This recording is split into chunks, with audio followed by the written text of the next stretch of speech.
मुख्यमंत्री गुजरात और हिमाचल के चुनावों का ऐलान का इंतजार हर कोई कर रहा था। हिमाचल प्रदेश में चुनावों की तारीखों का ऐलान हुआ, लेकिन गुजरात में होना बाकी है। लेकिन गुजरात में राजनीति एकदम अपने चरम पर है। इस वक्त तो इस बात को लेकर चर्चा हो रही है कि फाइट त्रिकोणीय है या फिर दो ही पार्टियों के बीच में है, और इसी को लेकर सवाल था देश का मूड और कौन बनेगा मुख्यमंत्री जानने और परखने के लिए सवाल सीधे तौर पर यह किया गया कि गुजरात में बीजेपी की लड़ाई इस वक्त आप किससे देख रहे हैं।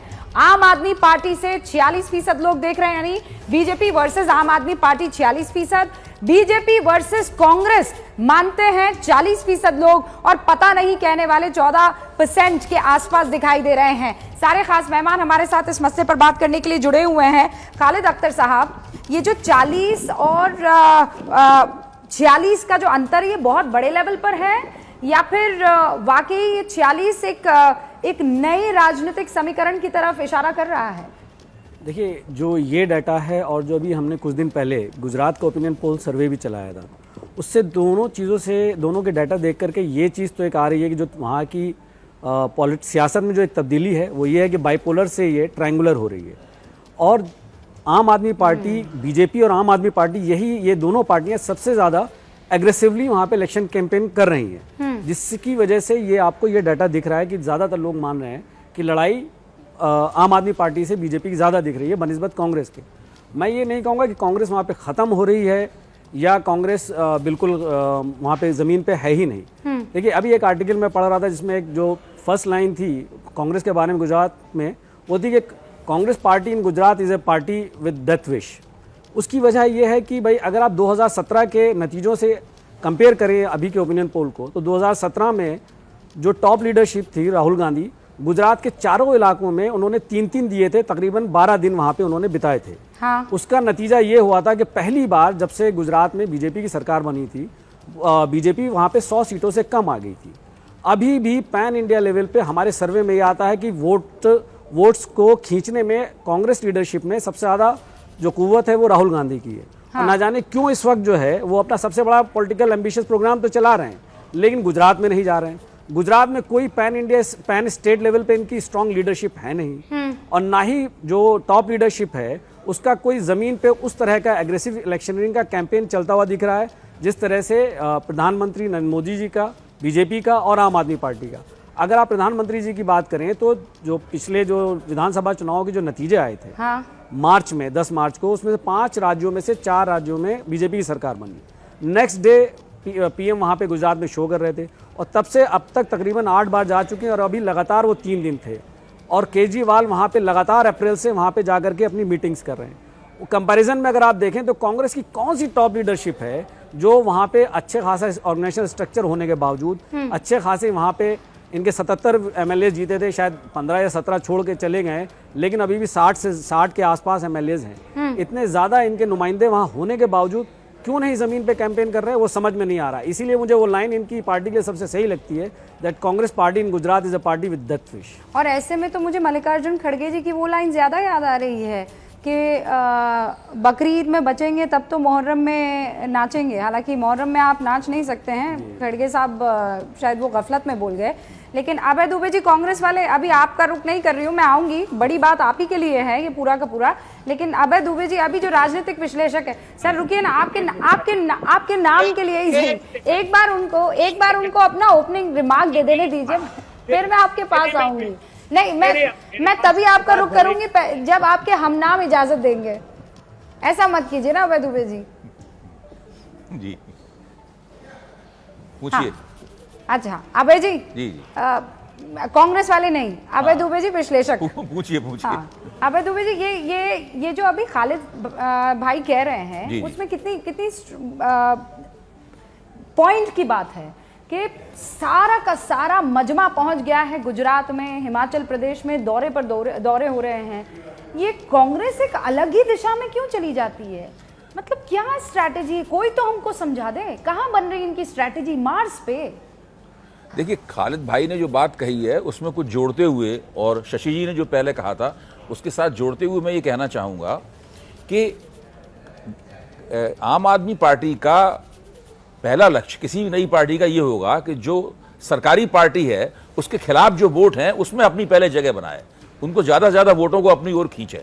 तो जो गुजरात में गैर भाजपा वोट है, जो करीब 50% है, आम आदमी पार्टी को पहले उसको अपनी ओर खींचना है। इसलिए अगर वो मोदी के खिलाफ एक कड़ी भाषा बोलती है या भाजपा के खिलाफ एक कड़ी भाषा बोलती है, जो कभी आपत्तिजनक हो सकती है, कभी आपत्तिजनक नहीं हो सकती है, लेकिन भाषा कड़ी है, तो वो जो 50% वोट है उसमें आम आदमी पार्टी को कदम जमाने में मदद मिलेगी। ठीक है, इसलिए मैं कहता हूं कि उन लोगों ने जो उन्होंने, अब भाजपा भी जो गोपाल इटालिया के पुराने बयान चला रही है, हाँ। उससे मुझे लगता है आम आदमी पार्टी को नुकसान नहीं होगा। आम आदमी पार्टी का जो फौरी लक्ष्य है कि कांग्रेस का स्पेस घेरना, उसमें उसको मदद मिलेगी, उसमें मैं ये कह रहा हूं। हाँ, ठीक है। दूसरी बात यह है कि कोई नई पार्टी जब उभरती है तो दो चरणों में उभरती है। पहले तो वो अपने आप को मुख्य विपक्षी दल के रूप में स्थापित करेगी, तो दूसरी विपक्षी पार्टियों का स्पेस घेरेगी। उसके बाद अगर वो स्पेस घेरने में कामयाब रही, फिर वो सरकारी पार्टी के वोटरों को खींचना शुरू करेगी। अगर 17% से लेकर आम आदमी पार्टी के वोट बढ़कर 22% करीब हो जाते हैं, अगर 17% से बढ़कर 22% तरफ जाते हैं, तो उसके बाद जो वो वोट खींचेगी वो भाजपा के वोट होंगे। मैं एक तरीका बता रहा हूं, समझने का तरीका क्या है। मैं ये नहीं कह रहा हूं ऐसा होगा ही, मैं ये कह रहा हूं कि एक नई पार्टी जब किसी इलाके में उभरती है तो उसके विकास के ये चरण होंगे। हाँ, तो कुल मिलाकर वो अपने लिए लड़ रही है ना, वो फिर गुजरात के लिए इस वक्त नहीं लड़ रही है, वो अपने आप को फैलाने के लिए लड़ रही है। और सारी पार्टियां अपने लिए ही लड़ती हैं। ठीक है, मैं समझ गई। सब दावा ये करती हैं कि वो गुजरात के लिए जनता के लिए लड़ रही हैं, सब मुगालता है। हम पत्रकारों को मुगालता नहीं पालना चाहिए। फिर जब अभय दुबे जी कांग्रेस वाले ये कहते हैं कि बीजेपी की बी टीम है, तो वो समझ में आता है कि वो बीजेपी को हराने के लिए नहीं आई है, वो बेसिकली कांग्रेस को हराने के लिए वहां पहुंची है। राइट अभय दुबे जी, कांग्रेस वाले? आप अपना मन से मतलब निकाल रही हैं उसका। खालिद जो आपके चैनल पर बैठे हैं, खालिद जी, मैं जानता नहीं, पहली बार मुलाकात हो रही है। उनको एक आर्टिकल आपके माध्यम से देखूंगा दैनिक भास्कर का। इस आर्टिकल ने सारे ओपिनियन पोल की, खासकर एबीपी वोटर के भी ओपिनियन पोल का इन डेप्थ स्टडी की है और कहा है कि कैसे ये पोल राज्य दर राज्य फर्जी निकले। बड़ा इन डेप्थ स्टडी किए, उसको ये खालिद जी को पढ़ना चाहिए। जमीन पर गए नहीं, टेलीविजन के स्टूडियो में बैठकर बात करना आसान होता है। मैं गुजरात से ही अभी लौट कर आया और हिमाचल प्रदेश भी गया था। दोनों जगह की जमीन बता रही है। खासकर एक आप पार्टी के लिए और बात बता दूं, ये जो सिर्फ स्पेकुलेशन है ना टेलीविजन का, समाचार पत्रों का, मैं सीरियसली आपको बीच में नहीं टोकना चाह रही थी, पर आपने ऐसी बात कह दी कि मुझे अब बीच में आना पड़ेगा। वो पीछे जो आपके महात्मा गांधी की तस्वीर है, उसके ठीक बगल में एक और तस्वीर है। मुझे ये बताइए, वो साहब गुजरात में कब गए? आप यहाँ पर खालिद अख्तर को तो बैठकर कह रहे हैं कि जमीन पर उतरते नहीं है। वो पीछे वाले फोटो में जो हैं, वो कितनी दफा गुजरात की जमीन पर उतर गए हैं सर? उनके ऊपर तो पार्टी का पूरा जिम्मा है ना। आपने सीधा सीधा पोल को गलत बता दिया, सी वोटर को आपने, अच्छा ये आपका हक है, आप कर दीजिए, पर मुझे ये तो बता दीजिए, आपके पीछे वाली ब्लैक एंड व्हाइट फोटो में जो आपके नेता हैं, वो कितनी दफा चले गए गुजरात इस बीच? अब जब गुजरात में चुनाव है, साहब नहीं है वहां पर।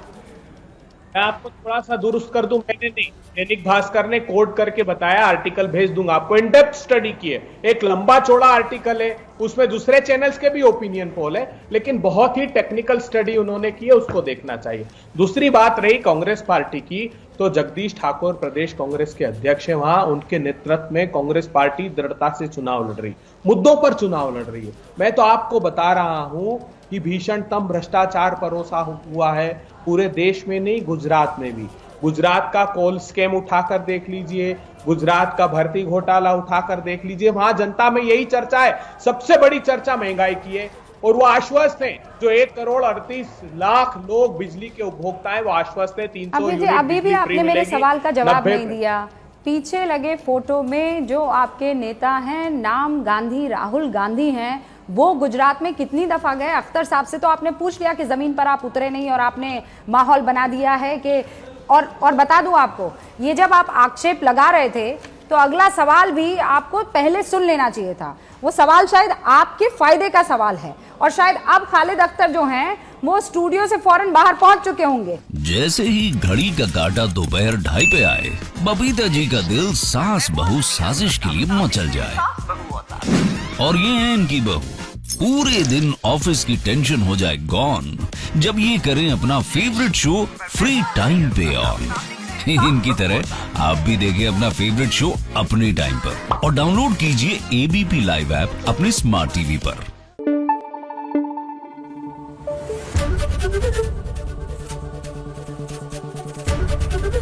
एबीपी न्यूज आपको रखे आगे।